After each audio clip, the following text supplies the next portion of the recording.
YouTube's darkest videos 9.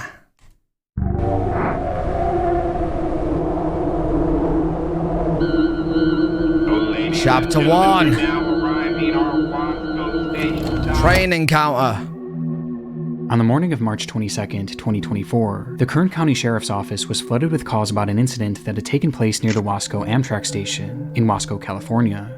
The incident involved a pedestrian who was reportedly walking dangerously close to an active train track before being struck by an oncoming locomotive, a situation that authorities knew was likely unsurvivable. Okay.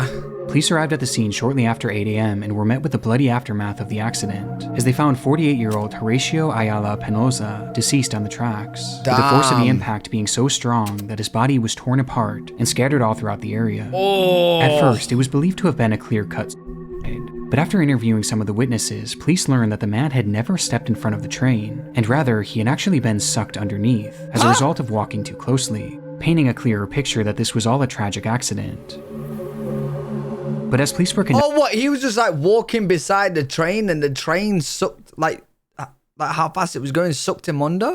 Conducting these interviews, one strange detail kept coming up, as apparently, Horacio wasn't the only one on the tracks around the time of the incident, with there allegedly having been one other man standing nearby, a man who took off shortly after Horacio had been killed. How close was he? Witnesses believe they saw the man reach down and pick something up before leaving. For the officers on the scene, finding this man became the next obvious order of business, but by this point, he had already found himself a few blocks away, where he was spotted by a group of construction workers. Wait, am I the only one putting the pieces here together? Like, bro, you're telling me there's another person there and he picked something up and then ran away? Are you sure this guy wasn't pushed in front of the train? Like, you sure this isn't murder? The group watched as the man walked towards them, appearing to hold some sort of large item in one of his hands, the same item that had been taken from the train tracks. And the closer he got, the clearer it became what exactly this thing was. What was it? It was a human leg. The guy picked up a leg and ran away. Bro, he must have pushed him then. You're fucked up to do that. What do you mean? The following video was recorded by one of the construction workers at the scene. And that's a leg. He's just holding the leg. Oh, what the fuck? For some inexplicable reason, when the train had dismembered Horacio, this man had run over and picked up his leg. And he was now waving that leg on the sidewalk of a nearby road, with the construction crew claiming that he had been banging it against the fence as he walked towards them, and at one point had even struck the leg against one of their machines. Upon the realization, a wave of fear washed over the group, as they were unsure what this man had done to get this leg, or what he would do next, though that was something that even the wildest of imaginations could have never predicted. Oh my god. Oh my god. Oh my god, is he? Oh my god, oh my god, oh my god, oh my god, oh my god, oh my god, oh my god, oh my god, oh my god, as the man looked down at the leg, oh my god, he began eating it. Oh my god. As the workers watched on in horror. Officers arrived on the scene immediately after this, and when they asked the man what he was doing with the leg, he explained that it belonged to him, and that he was taking it to a nearby hospital to have it reattached. But it was obvious to everyone there that this man wasn't missing any of his legs, with the officers— Bro, he actually took it for dinner. What the fuck? Having to go as far as to prove it to him by making him roll up the sleeves of his pants and touch both of his legs. He's reminding me so much of a zombie, bro. Literally reminding me of a zombie. His explanation was completely nonsensical, and I apologize to absolutely anybody who started eating food. Yeah, wrong video, man. I'll see you after you ate. Yeah. Just turn this off and come back after you ate. Obviously didn't account for the fact that he was literally eating the leg just minutes before, that is disgusting, leading to officers immediately placing him under arrest. His name was Rosendo Tejas, a 27-year-old man who had been experiencing homelessness and had been living on a street near the train tracks, with police determining that he did in fact have nothing to do with the actual death of Horacio. Yo, that's fair enough, bro, but surely, like, that's some sort of crime to pick up a random leg and eat it. Like, yo, I know he might not have killed him, but jeez. Happened to be near the tracks at the time, where he would first witness the accident, and then, for some unknown reason, take Horacio's leg and start eating it. It appears as though this was the result of a combination of both Lola? drugs and alcohol, as he was found carrying narcotics when he was taken into custody, and he had just been captured by security cameras purchasing alcohol at a nearby liquor store just hours before the incident. But what's so interesting about this footage is just how normal Rosendo seems. In fact, the people working there knew him quite well, as he stopped in almost daily, where he was described as being polite and ordinary, including on the day of that incident. In fact, it said that at first the shop owners didn't believe that Rosendo could have possibly done this, but it seems that whatever substances he had taken that day had changed him. Jeez, bro, what substance, mate? Zombie substance. Was charged with 2 counts of removal of human remains and 1 count of destroying or concealing evidence, as well as resisting a police officer, and was sentenced to 1 year in prison after pleading no contest, bringing this absurd case to an end. However, his unsettling behavior will forever live on in one of YouTube's darkest videos. That's actually messed. Should not include mischief. Yeah, that's not bro. Alcohol makes you hungry, but it don't make you want to eat a leg. Not a human leg, anyway. Jesus Christ. Watched. It was just past 10 p.m. Safely tucked away in her second-story apartment, Hold up. I'm covering. You guys need to see everything. Hannah Vivaretti set up her phone to record a video of herself dancing. For her, this was a meditative practice, a way of unwinding after a long, stressful day, and to truly feel at peace. Okay. But that day, fate had other plans. Oh my god, don't tell me there's gonna be someone behind the fucking curtain. Please don't tell me there's gonna be someone behind the curtain. I don't know, bro, I don't know where to put my camera, because I'm blocking the curtain where she's looking, and then I'm blocking her head. Where do I go? Here? I go here. I go here. I go here.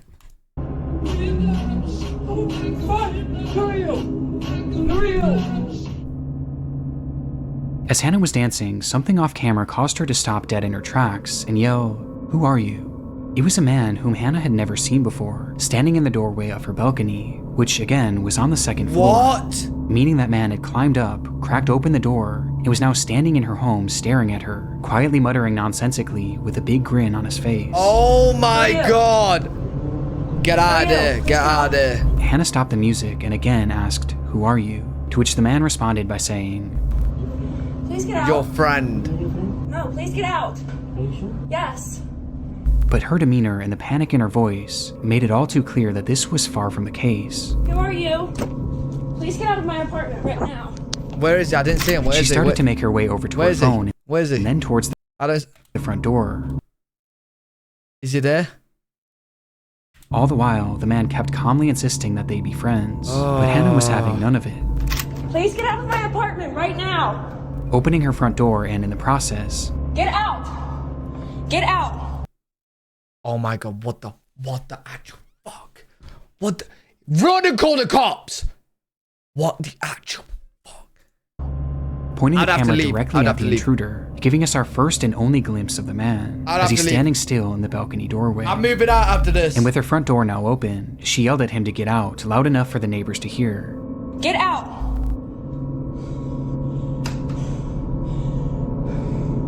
Which finally caused the man to retreat. As it turns out, Hannah did actually know who this man was, at least vaguely, as he lived in the same apartment complex, but he never actually spoke to her. He would always just stare and smile, making it apparent that he had some sort of sick interest in her. He's a creep. As for why he entered her home that night, it's fairly obvious that his intentions were incredibly sinister, with Hannah recalling that during the entire experience, his hands if he's living in this apartment block, get out. Rent a new place. Never left his hoodie pocket, making her wonder if he was holding onto some sort of weapon that he may have been planning to use on her. But thankfully, because of her swift reaction, we'll never truly know what he had planned that night. Days after the incident, police would arrest 36-year-old Angel Moses Rodriguez Gomez and charge him with stalking, second-degree assault, third and fourth-degree burglary, and malicious destruction of property. But surprisingly, shortly after his arrest, they allowed him to walk free on bail. And given that he lived in the same apartment complex as Hannah and clearly knew where she lived, this decision was incredibly controversial, with Hannah herself stating in an interview that, "I just don't think it's fair that he's walking freely right now, and I have to watch my back at every angle." Yeah, that's fucked Thankfully, up. the court's decision would not lead to any further— Mate, honestly, that's barely even any time to like get out. It's like they want him to be around her and something bad to happen. Like, bro, at least keep him for the time that she could find a new place to move to.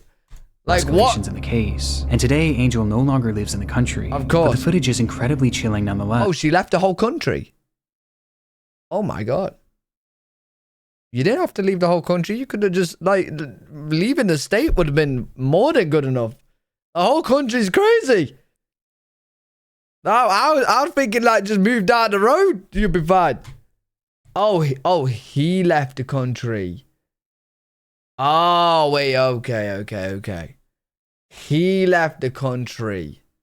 But it says she left the country. And it sent me down a rabbit hole of home invasion videos late the other night. And here on YouTube, I came across countless unsettling examples. You don't want prison One such time. example comes from Saratov, Russia, and shows a woman moments after being awoken by the sound of knocking as she lay in bed in her apartment. It was around 4:30 a.m., which was already unusual enough, but things became downright horrifying for her when she realized that the knocking wasn't coming from the door. It was coming from the window. What the a bird? Oh my God. No, don't open it. Don't open it. Don't open it. No. Ah! Oh my fucking God, that's... Please just shoot him. Please just shoot him. Please just shoot him. That is actually terrifying. Bro, that is actually terrifying. Oh my God, just shoot him. Outside of her window was a man, banging his head against the glass over and over again. And equally as disturbing, this woman's unit wasn't on the first floor. She was 2 stories up, and she didn't have a balcony. Across the street, a neighbor filmed the incident as it happened, showing us that the man was standing on one of the building's gas pipes while he continued to strike the window. Eventually, these hits grew so forceful that the glass started to break, and his head began bleeding profusely, finally leading to the man stopping, but not in the pursuit of entering the home.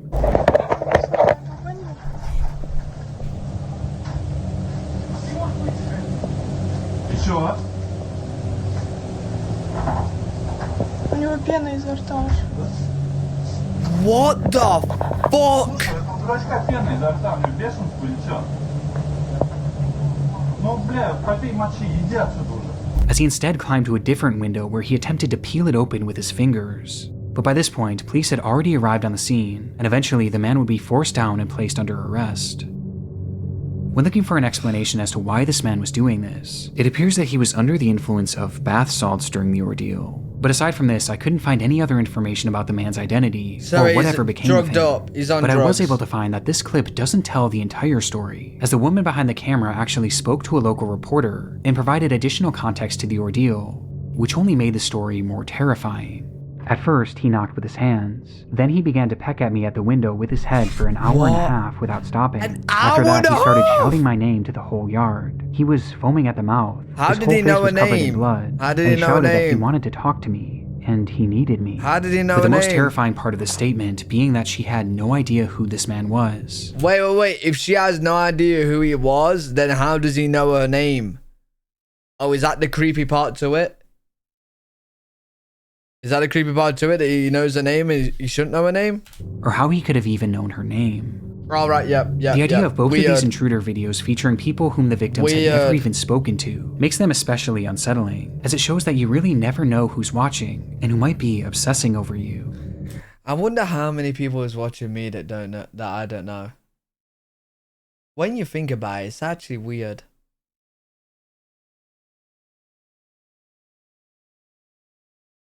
Hey, you guys better not be headbutting my fucking window calling my name. I swear to God. Because I'll open the window, I'll push your ass off.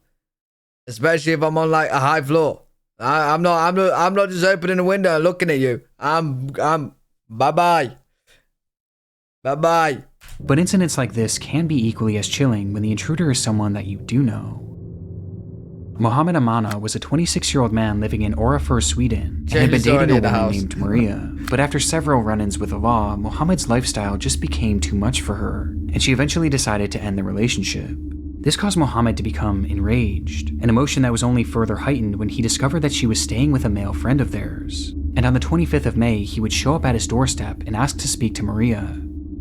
Inside, the male friend and Maria both refused to let him in and told him to leave, and for a moment he did, though only temporarily, as he would return minutes later, this time armed with a ladder. And noticing what he was trying to do, the homeowner began recording on his cell phone. Well, you're not calling the police now? You know, did she already call the police? Like, what's going on with the police?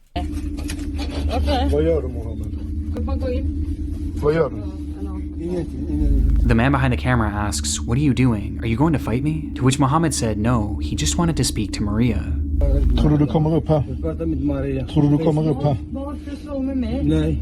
As he said this, his demeanor was unsettlingly calm as he continues making his way up the ladder.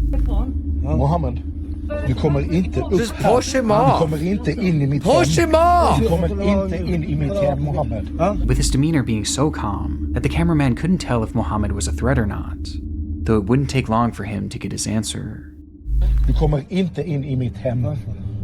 Därför han högg mig med en kniv. There we go. There we go. That's why you should have punched him Mohammed straight struck away. the cameraman, causing him to retreat into his room, closing the sliding glass door just in Bro, yo, the guy's literally on a ladder. If you punch him, push him, he's gonna fall and break his legs. Why are they not doing that? Why are they not doing it? Bro, what do you mean analyzing if he's any harm? He's got a ladder trying to get into your room. What are we doing here? Where's the brain cells? He's not your fucking weekly window cleaner, is he? He ain't got nothing. time for Mohammed to step on the balcony and brandish a large kitchen knife. Oh my god. Bro, he needs a run. What is he doing? Why is he just staying there? Still dazed by the attack, the man holding the camera retreated even further into the house, while Maria had already run into the bathroom and locked the door behind her, a door that Mohammed would quickly rush over to.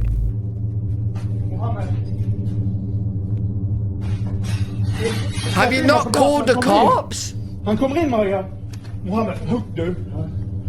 Mohammed, du högg mig redan. And desperately tried to open, even trying to use his knife to turn the lock, as that lock was the only thing standing in the way of what he was there to do. What exactly that was is unknown, as police would manage to arrive on the scene within minutes of this footage being taken. Oh, they've already they called would the arrest cops. Mohammed before he was able to get to Maria. But it's clear based on the fact that he had a weapon on him and his desperate attempt to breach the house that he didn't just want to have a conversation. In the end, the man filming was left with only minor cuts. Mohammed was sentenced to 2 years in prison as well as a 10-year ban from the country of Sweden, leaving us with 3 haunting videos of. I ain't gonna lie, is this not attempted murder? This should be much longer than 2 years. Why do we just wait until they've actually committed murder when it's too late? Like, bro, all this footage shows that he's willing to kill someone, or definitely nearly kill someone. Like, bro, he's ran into someone's home with a knife. Like, what? You're not there to go play pat cake. 3 disturbed intruders, whose true intentions will thankfully never be known. It's the spookiest time of the year, a time when the consumption of horror movies and dark YouTube videos reaches its peak. But while fun in the moment, the true terror of consuming this content often occurs long after the credits roll, when you close your eyes to go to sleep, only to feel the sickening feeling of paranoia, every creak in your home sending a jolt of panic throughout your body, making you wonder if someone or something is inside your house. I was just like you once. Consuming creepy content is my livelihood, and as a result, I've spent countless sleepless nights feeling uneasy within my own home, never quite feeling safe and secure, always wondering if something was lurking around me, until I realized that the reason I didn't feel secure was because I wasn't. The only thing standing between me and the outside world was a simple lock, and I knew it was time for a change, with that change finally coming when I partnered with this video sponsor. Oh, it is a sponsor, but I can't lie, this is the creepiest sponsor I've ever seen in my life, bro. I'm sat here terrified now. Is something in my house? I feel like I need whatever he's promoting. Safe, like simply safe.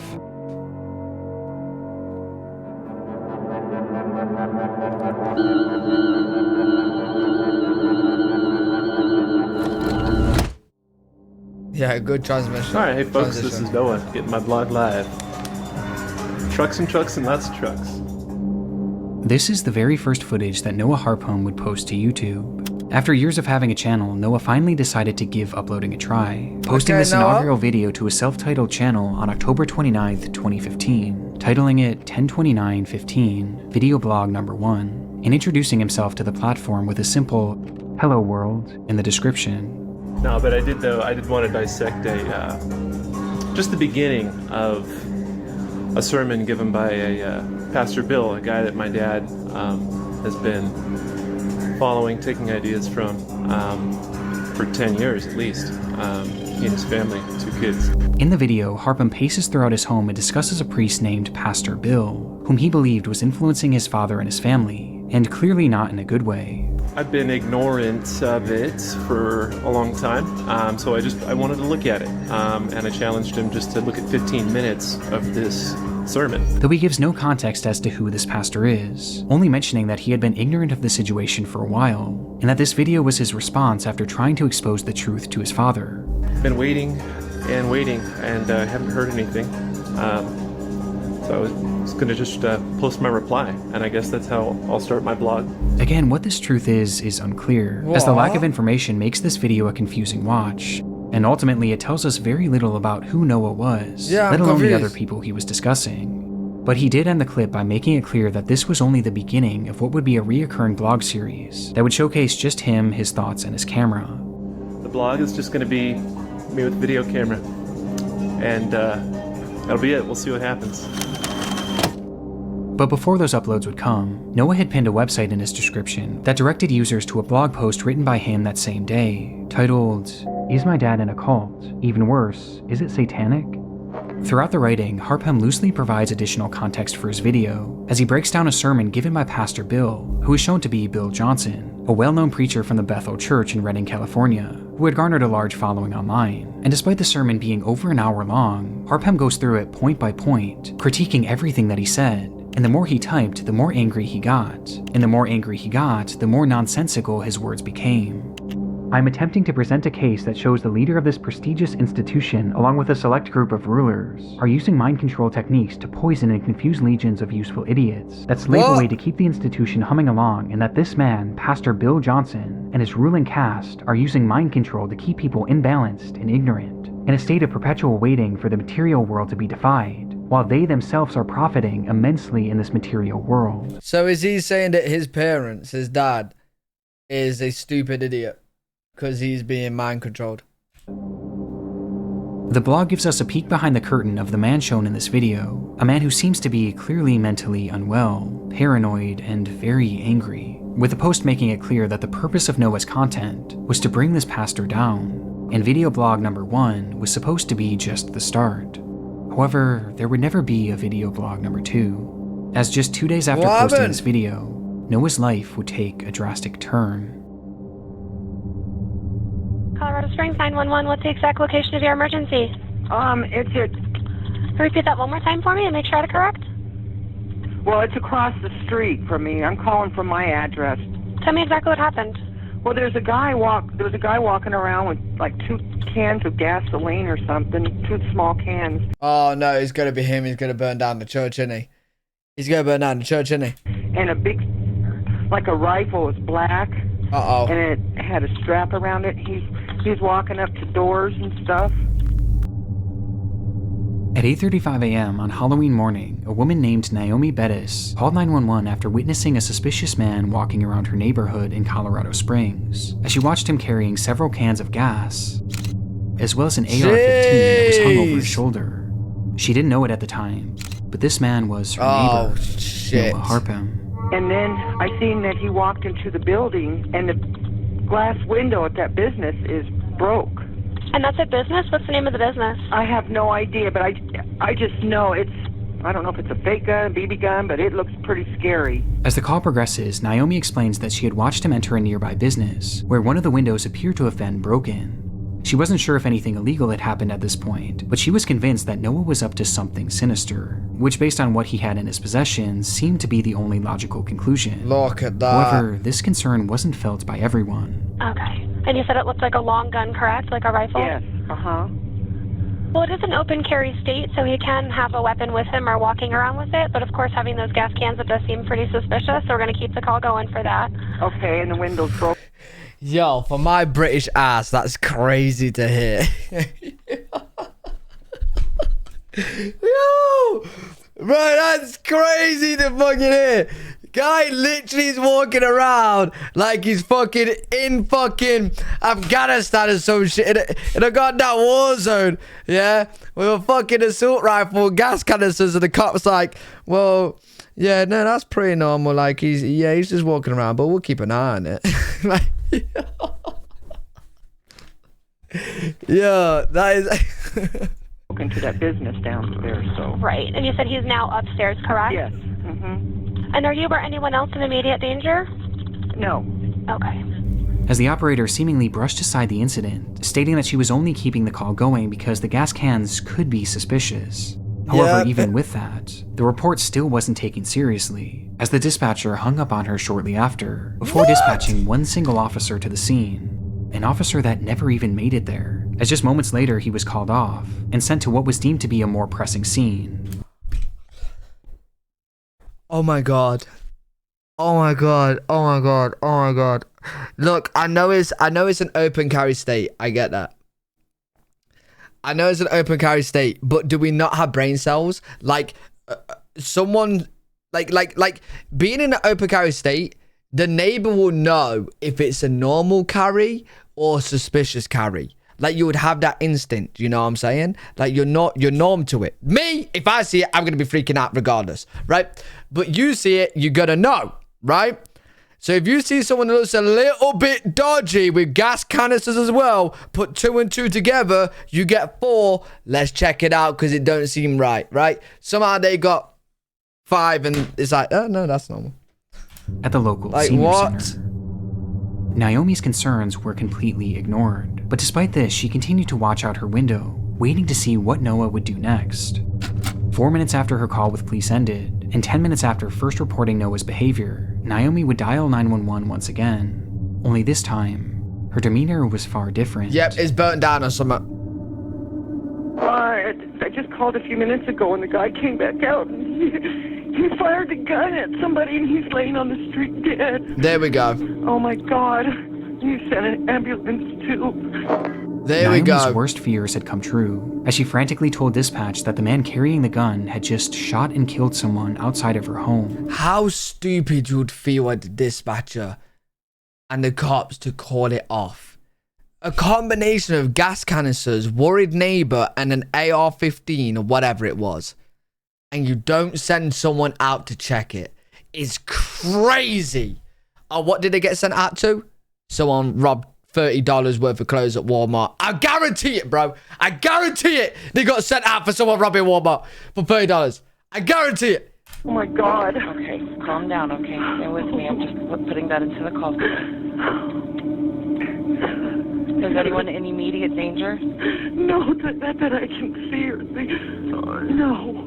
In response, the operator bizarrely asks if anyone else is in danger, but Naomi, likely in a state of shock, answers no, before immediately realizing that Noah was heading in the direction of Platt Avenue, which was known to be a busier neighborhood. Maybe on Platt Avenue there might be people in danger.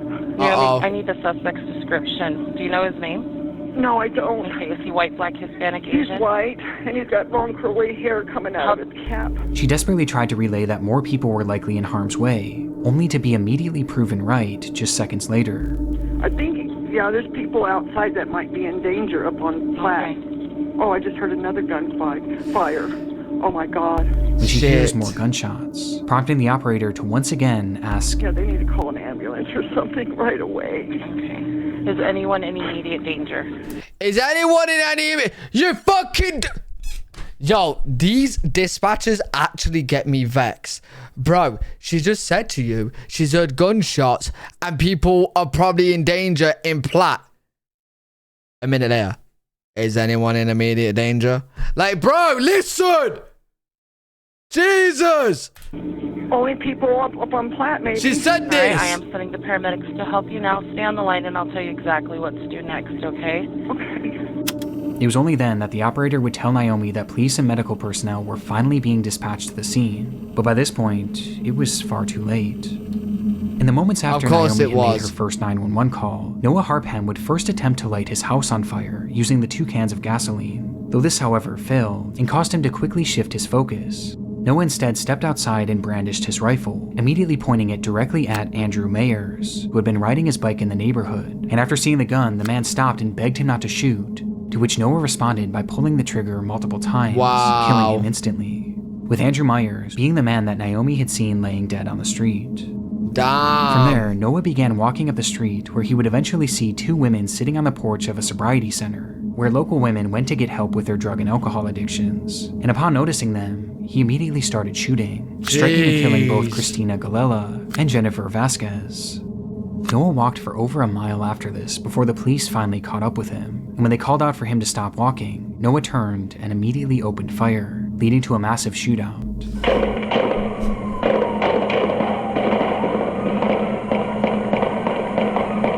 That's a lot of bullets. When the smoke cleared, the only one struck had been Noah, who was lying dead on the pavement, marking the end of his killing spree. The investigation that followed revealed that Noah had never even met any of the three people he killed that day. They were all total strangers, leaving the question, why had he done it? Well, even today, there's still no clear motive, with this appearing to be a completely random and senseless act. But looking at his final and only posts online, Noah was clearly very angry and seemed to be mentally unwell, which was corroborated by testimony from his parents, as they later claimed that he had anger issues and suffered from drug addiction and bipolar disorder. But what's so unusual about this to me was that this video was published just 2 days before the killings, and it was clearly not meant to be a one-off post. It was something that he seemed genuinely excited to continue, yet not even 48 hours later, he resorted to this. What happened in that time frame may never be known, but the effects of it will last forever.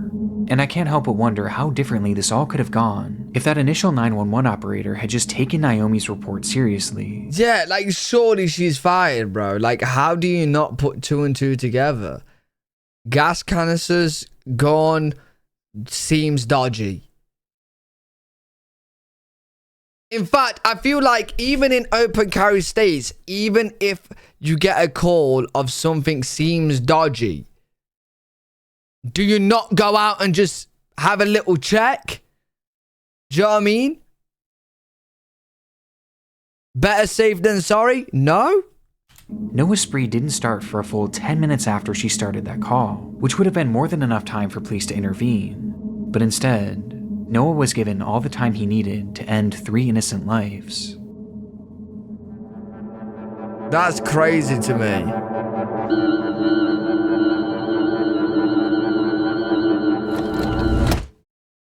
It wasn't an attraction for the faint of heart. What was that? It wasn't an attraction for the faint of heart. Standing over 1,300 feet above the ground, the Deogar ropeway was built to take tourists up and down the Trikut mountain in Jharkhand, India. It was the tallest cableway in the entire country, offering an unparalleled view of Deogar and the picturesque landscape around it. Because of this, videos have long since been posted on YouTube showing just how dramatic of a ride this truly is, with one such video being recorded on April 10th, 2022.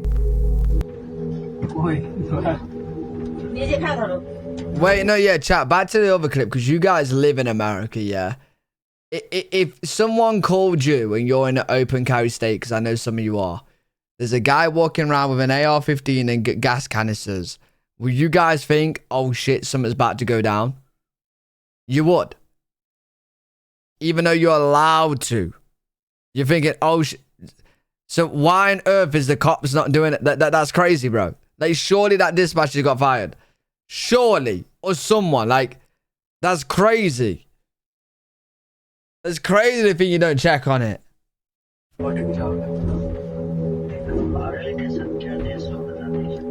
Like, the combination is just bad. bad. Her family had been filming their adventure to the Trikut mountain, and were now filming a first-person view of the descent back down. Oh, this is very high. This is very high. It wasn't the kind of place for anyone with a fear of heights, and the loud sounds of the car passing the support towers only added to the anxiety of the trip. But the group filming this all remained relatively calm, quietly conversing to themselves, seemingly unfazed by the spectacular height. Wait, is this I didn't catch that. Is this footage from 2022? No, it's not. Is it from 2022? Surely. It looks like footage from World War One. Is it? It said 2022. There's no way, right? I don't know. I didn't see the date. Even... Whoa, I need to see now. I'll be back here. It didn't say. Attraction for the faint of heart. It didn't say. It wasn't an attraction for the faint of heart. The Ogar ropeway was built to take tourists up and down the Trikut mountain in Jharkhand, India. It was the tallest cableway in the entire country, offering an unparalleled view of Deogar and the picturesque landscape around it. Because of this, videos have long since been posted on YouTube showing just how dramatic of a ride this truly is, with one such video being recorded on April 10th, 2022. Oh, it is 2022! Nah! What phone is this, mate? Jesus!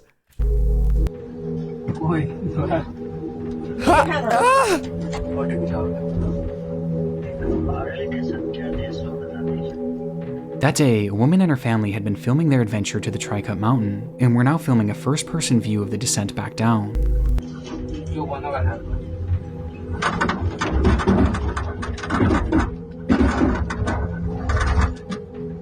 It wasn't the kind of place for anyone with a fear of heights, and the loud sounds of the car passing the support towers only added to the anxiety of the trip. But the group filming this all remained relatively calm, quietly conversing to themselves, seemingly unfazed by the spectacular height. Yeah, this is so high. Look at that. Even enjoying it. A feeling that wouldn't last. It's gonna fall in it.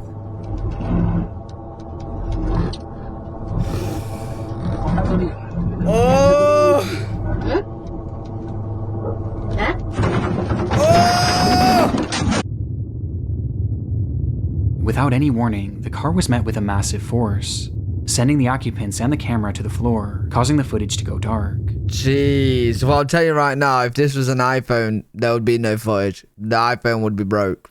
This is definitely a Nokia, like, you know, one of those brick-ass phones, man. In that moment, one of the ropeway's axles had dislodged, causing a failure on the pulley system, which resulted in two carts crashing into each other, and the rest coming to a sudden and violent halt. Jeez. The impact was brutal. But somewhat surprisingly, the footage continued. They're still alive.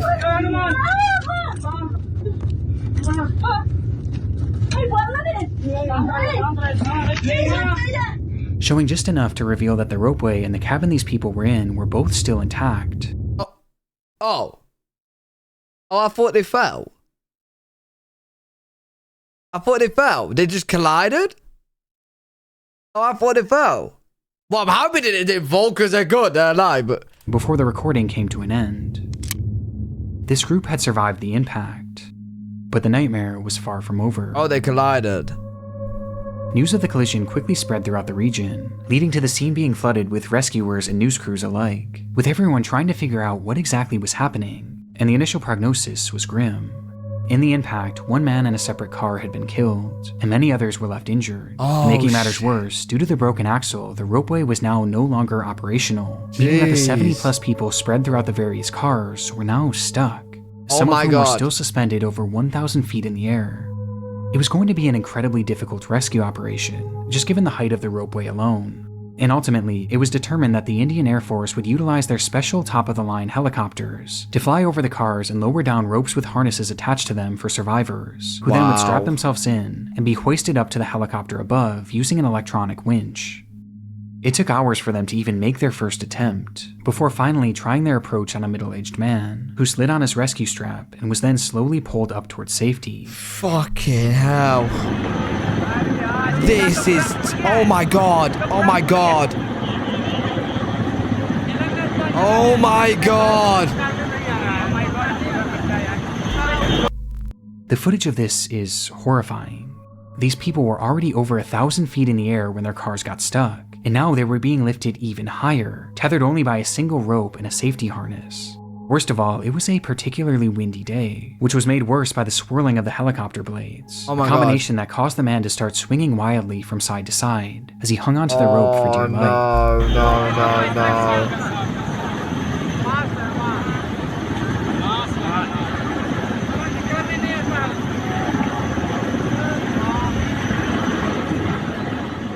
It was a grueling journey up, but finally the man reached the aircraft, and with safety just a few feet away, he instinctively reached his arms above his head. Yo, chat, bro, I was thinking like he's gonna fly too high up and hit the propellers. He's gonna snap and fall that. Man, that is a nightmare. In an attempt to grab onto the helicopter, a decision that would have disastrous effects. Wait, what do you mean?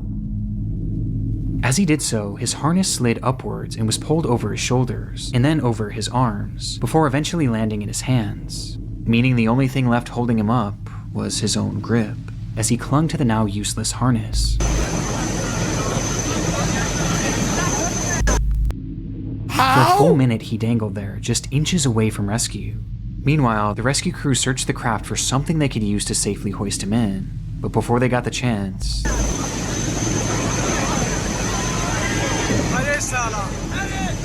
Just grab him!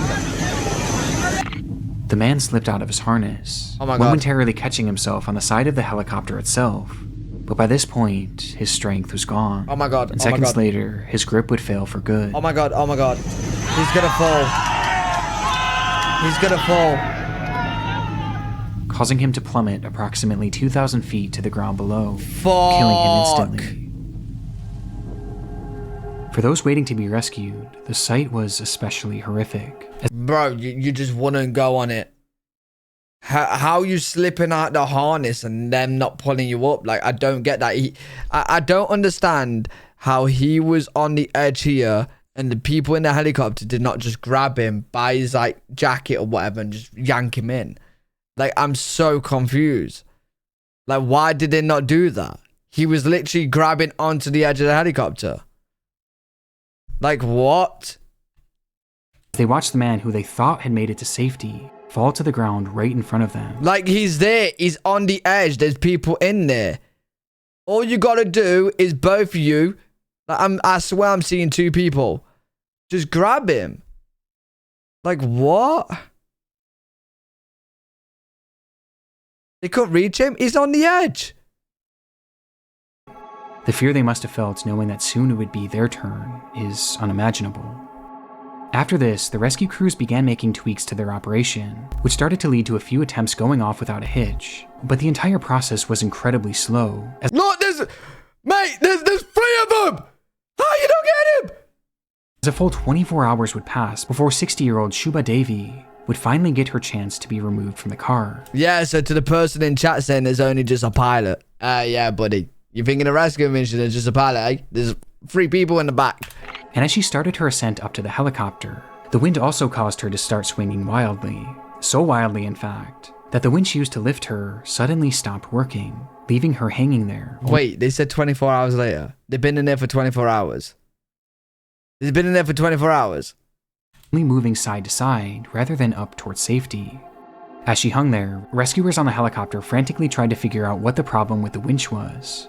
But before they could ever get their answer, the rope suddenly snapped. Yo, what in the fucking rescue operation is this? What is going on? Jesus, mate. At this point, just get a couple bouncy castles at the bottom of it and tell them all to jump out. They got a better fucking chance of surviving. Bro, what is going on? Causing her to free fall to the ground below. It came without any sort of warning, and from what I can find online, there isn't a definitive answer as to how this happened. Jeez. But either way, it resulted in Shubha's tragic death. It took a total of 48 hours for the last of the survivors to be rescued and finally brought to safety. An unimaginable amount of time was for the last of the survivors to be death. It took a total of 48 hours for the last of the survivors to be rescued and finally 48 hours. 48 hours to get people... Right, chat, hear me out. Right? I know they're very high up. Okay? They're not in space. How is it taking 48 hours to get people out of a cable car? And in the rescue, 2 have died.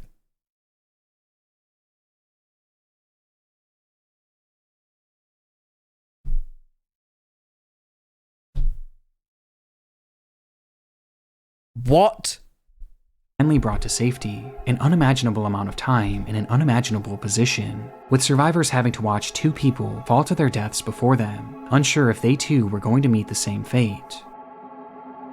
Since its release, the footage has sparked some debate online, as the media actually hailed this as an impressive and even successful rescue operation for the Indian Air Force, while others have hit back on this, as both incidents seem to have been entirely preventable. Hey guys, I just want to say congratulations to the massive success. We only killed 2.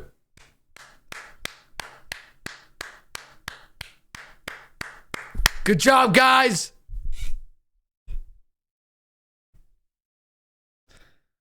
With more people dying from the rescue than the accident itself. Though ultimately there were no repercussions for the rescue crew, with the only punishments being dished out to the operating company DRIL, which was accused of not properly maintaining the ropeway and not following proper safety protocols. It was even more people died from the rescue than the incident itself.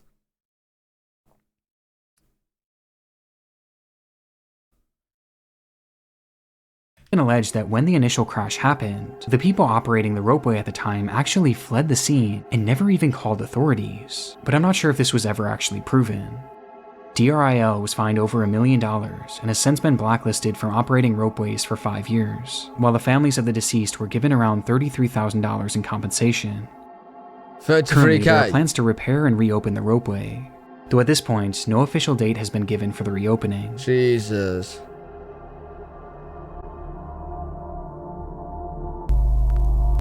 Yeah, crazy, yeah. Holy.